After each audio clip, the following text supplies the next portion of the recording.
दरवर्षी जो पाऊस पडतो म्हणजे ॲव्हरेजली दरवर्षी जो आमच्याकडे पाऊस पडणार आहे ते 700 ते 800 मिलीमीटर पाऊस पडतो. आता गेल्या वर्षी जो पाऊस पडलाय म्हणजे ह्या वर्षातला पाऊस हा फक्त 400 मिलीमीटर आहे.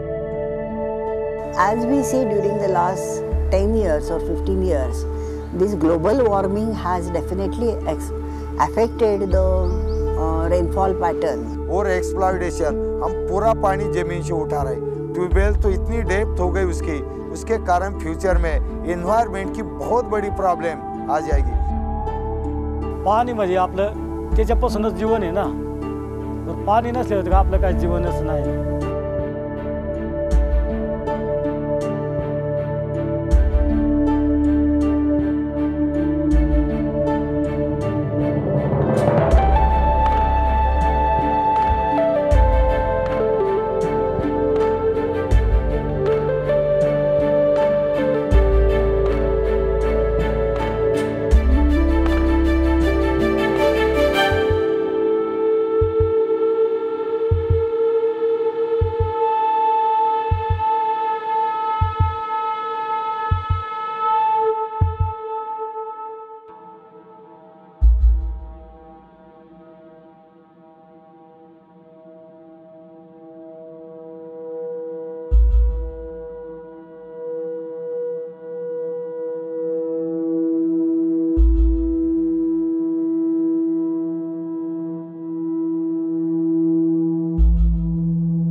नगर डिस्ट्रिक्ट में पारनेर तालुका ब्लॉक में ये वनकुटे गांव आता है और वनकुटे गांव की एक ट्राइबल हैमलेट जो है उसका नाम है काड़ू की ठाकरवाड़ी.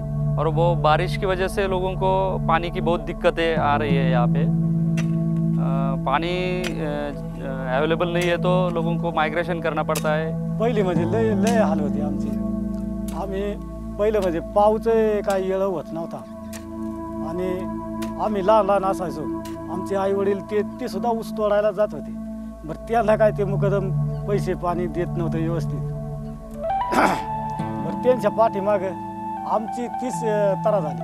आम्ही सुद्धा त्यांच्या पाठीमागं पाऊस नव्हता त्याच्यामुळे मग आम्ही सुद्धा धंद्याला जायचो. बरं तिथं काय ते आम्हाला मुकदम जे असते ते काय आम्हाला व्यवस्थित आम्हाला हिशोबही दाखवत नव्हते आणि काहीच नव्हते. पाण्याचं सगळं आडवंच ना. असं करता करता करता आम्ही थोडी शेती करायचो. त्याने शाळा सोडल्यापासून मग आम्ही त्याला ते काम दिले. शेतीमध्ये नाही ना काय करीत ते असल्यापुरतं तेवढं फक्त ते करीत होते. ते नसल्यावर मग ते काय तिकडे गेल्यावर बाहेर मग ते बाहेरच ते काय काम करीत नव्हते. During the last 2 generations now, if you ask 40% of the agricultural population say that we don't want to our children to be farmers. What it speaks of? It is a total failure.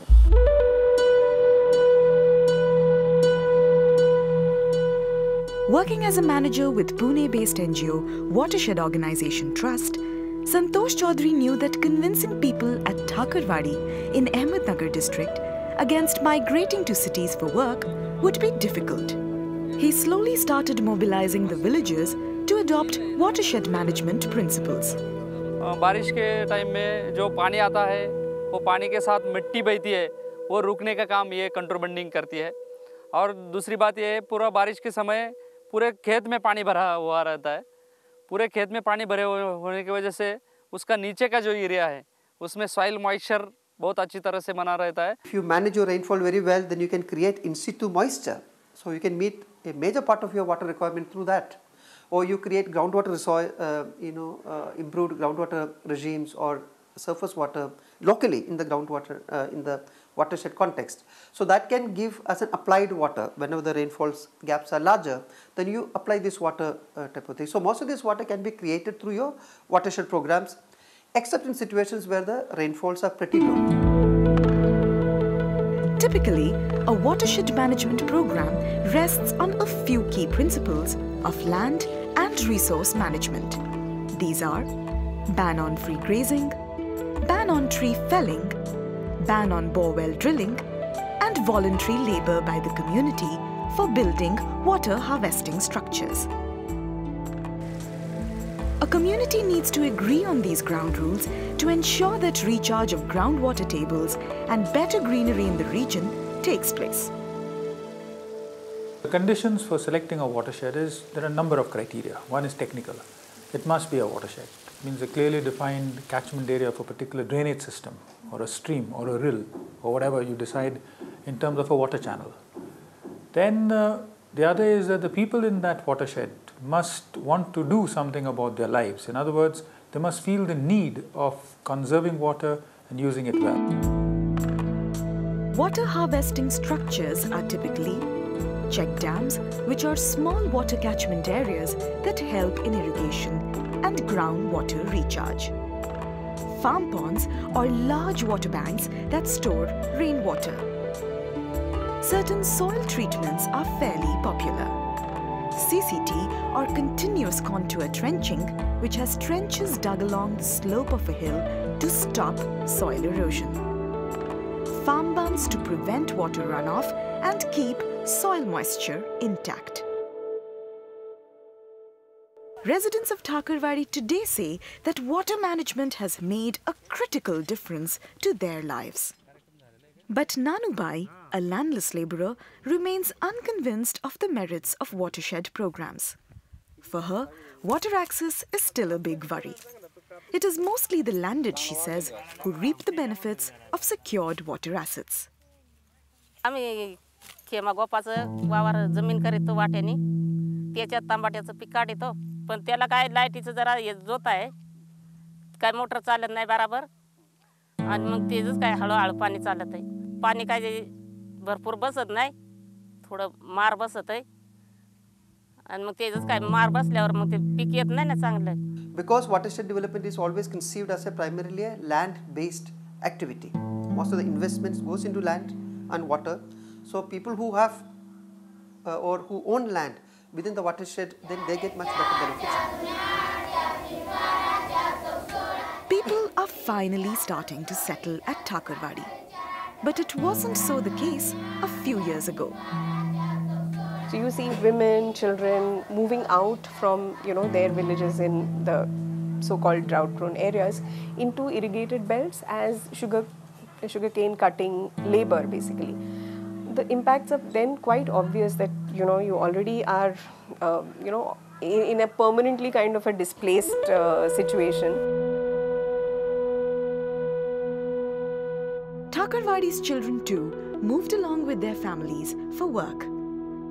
But today its barren and harsh landscape has a colourful school where children study and aspire to have a bright future.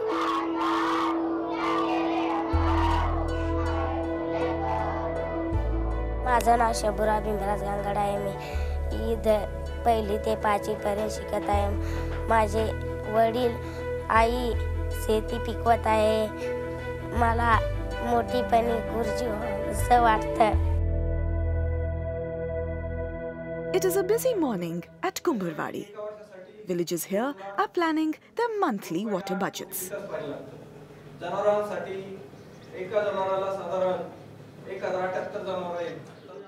As far as the scarcity of water in Maharashtra is concerned, I think the water budgeting for that particular area, because in Maharashtra there are 5 geographic and geological zones. So we have to do the planning on a micro level and not at a top level and then implement it at the ground level. Unless otherwise that is addressed and we use the water as per the availability, and then this problem is going to be recurring issue in future.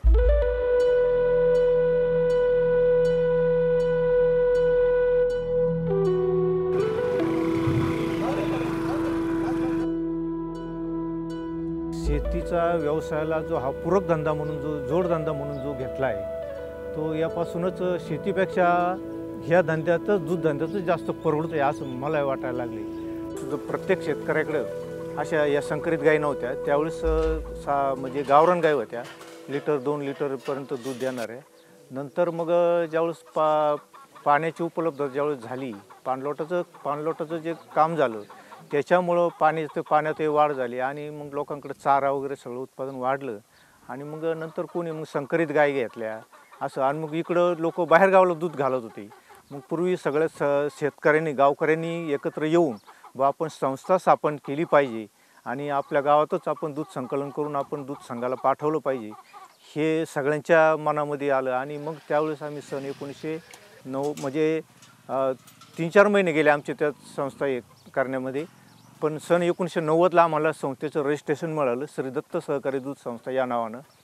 आणि तेव्हापासून मग लोकांचं म्हणजे चांगलंच झालं. आणि मग म्हणजे पाऊस मात्र तिथून पुढं काही वेळेस असा कमी जास्त प्रमाणात वाढतं, पण तरी पण शेतीला जोडधंदा म्हणून लोकांनी 1-1 गाई, 2-2 गाई, 3-3 गाई, 4-4 गायांपर्यंत एका शेतकऱ्याकडे 4-4 गायासुद्धा आहेत, काहींकडे एकच गाय आहे. पण असं आज याच्यापर्यंत कधी 500-600 लिटरपर्यंत दूध जातं.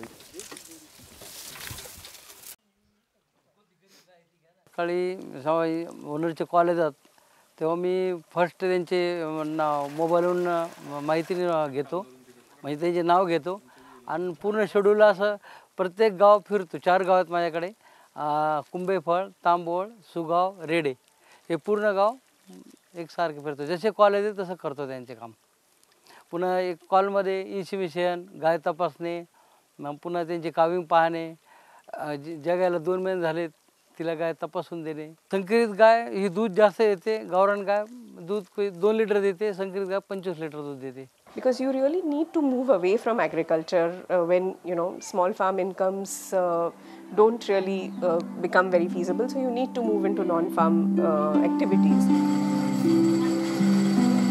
Running successful alternate businesses has helped Kungalwadi in months of severe drought. Women too contribute actively in the village economy. Home enterprises are run with meticulous planning. शेतीचे कामं असे 8-9 महिने चालतात आमच्याकडं. उन्हाळ्यात काही कामं नसल्यामुळं मग असा हे कुरडायचा हे मशीनचं घेऊन हा व्यवसाय आम्ही सुरू केला. त्याच्यात आम्हाला मग रोज 4-5 महिला असल्या तर 4-5 पायल्याच्या कुरड्या आम्ही करतो. त्याच्यातून आम्हाला 600-700 रुपये मजुरी मिळते. 150 रुपये पायलीनं आम्ही करतो मग ते. त्याचा फायदा आम्हाला मग घरी तोच मग पैसा आम्ही वापरतो. 30-40 हजारापर्यंत धंदा जातो आमचा.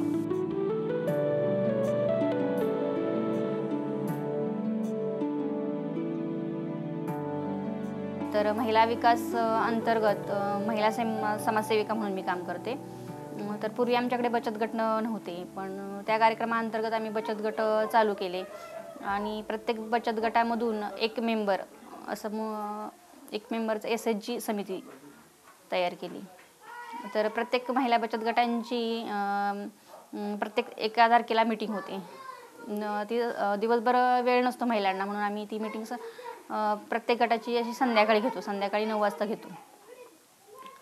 प्रत्येक महिला मग त्या मीटिंगला येतात, आपापली बचत देतात किंवा कोणी कर्ज वगैरे घेतलं असेल तर हप्ते व्याज व्यवस्थित देतात.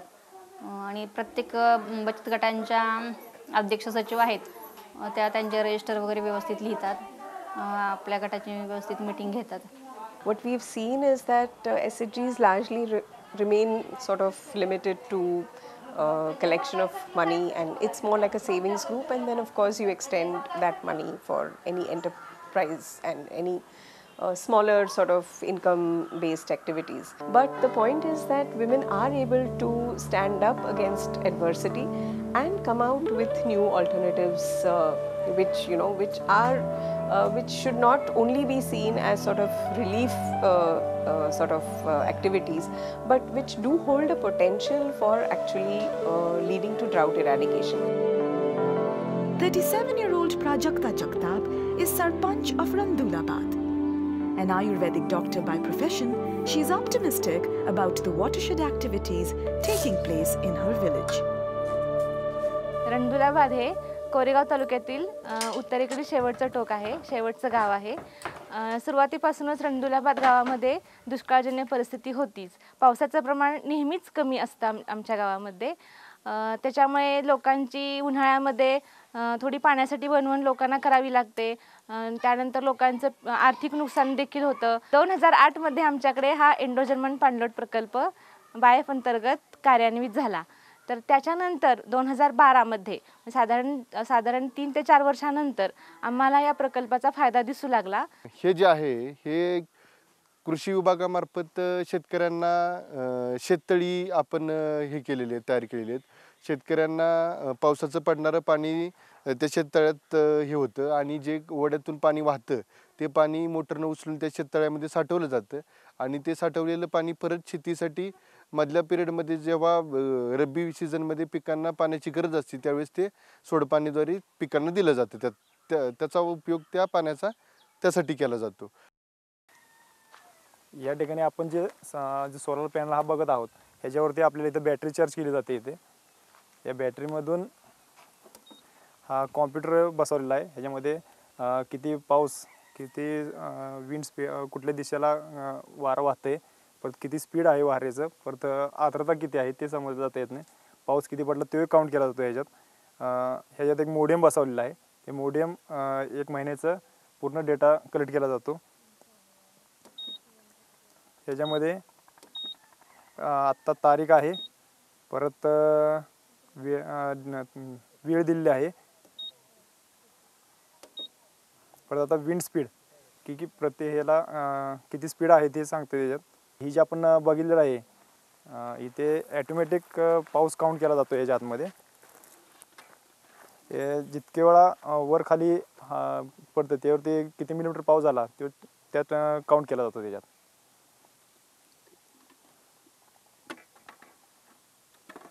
एक मॅन्युअलमध्ये इथं पाऊस मोजण्यासाठी आपण हे रेन गेज ठेवलेलं आहे. जे काय पाऊस पडेल तो ह्या जारमध्ये जमा होतो. ह्या जारमधून आपण या सिलेंडरमध्ये टाकला जातो. ह्यात मेजरमेंट दिलेलं आहे किती मिलीमीटर पाऊस होतो ते आपण जितके वेळ पाऊस होईल तितके आपण वर्षभरात काउंट केला जातो. हे लिहून ठेवला जातो आपल्याला. For farmers, cash crop farming has become a lucrative option. But this comes with its set of problems. Because of taking more cash crops, so the water has been taken away from the groundwater, and now the people are facing the acute drinking water shortage as well as for the irrigation purpose. So now we are educating the farmers how to use the judicious use of the water for the irrigation purpose, and because of that we are promoting the horticulture through the drip irrigation, which requires very less water. He drip आहे. ड्रीपद्वारे आहे ना, ही drip एका तासामध्ये 10 मिनिटाला 1 litre पाणी देतं. तर एका तासामध्ये 6 लिटर एक ड्रीपर देतं. असं मिळून आपण 2 तास चालवतो तर 8-12 तास म्हणजे एका तासामध्ये प्रत्येकी 6 लिटर पाणी भेटतं आपल्याला. किती 24 लिटर आणि 2 तास चालवलं तर 48 लिटर याला दररोजचं पाणी द्यावं लागतं. त्या हिशोबाने थोडंसं पाणी कमीच होतं. आता पर्याय नाही त्याला काय, त्यामुळे याची साईज जी पाहिजे होती ती काय अजून नाही राहिली आपल्याला.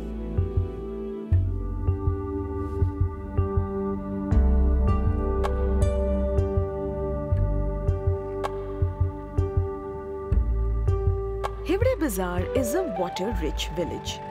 The state of Maharashtra crowned it as the model watershed village for its outstanding water management. But in early times, Hivde Bazaar too grappled with enormous water and livelihood issues. One man's exemplary leadership qualities soon turned the village around. 89 में मैं यहाँ का सरपंच बन गया. तभी के हालात कुछ ऐसी थी कि बहुत बिगड़ी हुई हालात इस गांव की थी. रोजगार नहीं था, फूड सिक्योरिटी नहीं थी. जब सरपंच बन गया तो मेरे सामने ये था. मेरी पढ़ाई खुद के M.Com तक पढ़ाई हुई. कॉलेज लाइफ में मैं अच्छा क्रिकेट भी खेला. पुणे यूनिवर्सिटी 2 टाइम्स में नेशनल खेल चुका हूँ. और जब मैं पढ़ के वापस गांव में आ गया तब ये गांव की हालात देखी कि एक बचपन में कितना अच्छा गांव था. लोग सरफेस वाटर यूज़ करते थे पीने के पानी के लिए. ग्राउंड वाटर लेवल काफ़ी अच्छी थी.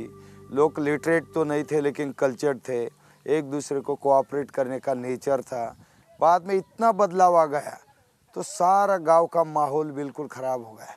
और इसके कारण मुझे वो बचपन याद आ गया और वही मेरी पहली प्रेरणा थी कि बचपन वाला गांव क्यों ना निर्माण करें. तो ग्राम सभा में फर्स्ट टाइम गांव के प्रॉब्लम सामने आ गए। और जब सारे प्रॉब्लम आ गए तो इतनी बहुत बड़ी लिस्ट बन गई उसकी। और जब ये प्रॉब्लम मैंने पढ़े, किसी ने कहा ड्रिंकिंग वाटर, किसी ने कहा एग्रीकल्चर वाटर, इसका जवाब ये था कि हम सॉइल और वाटर कंजर्वेशन का काम क्यों ना करें। अगर ये काम करेंगे तो रोज़गार भी मिलेगा।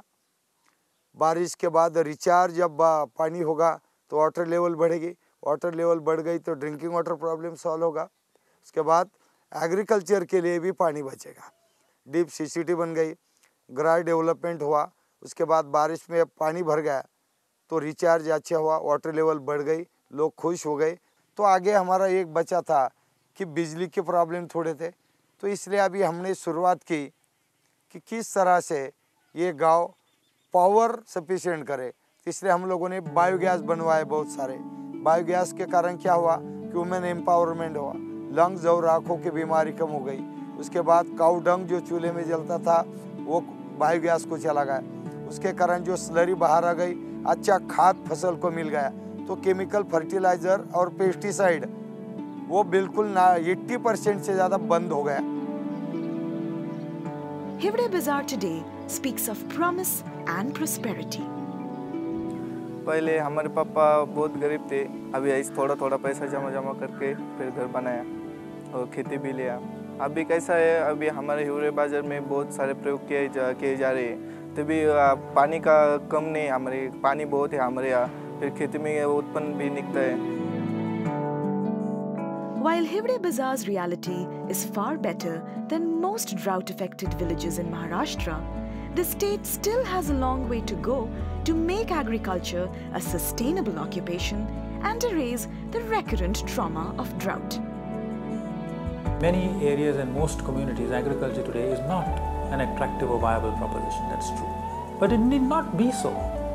If you do agriculture in the way it is to be done, that means environmentally friendly, eco-friendly, but using modern science and technology to improve efficiencies, I don't see why agriculture per se should not be financially viable.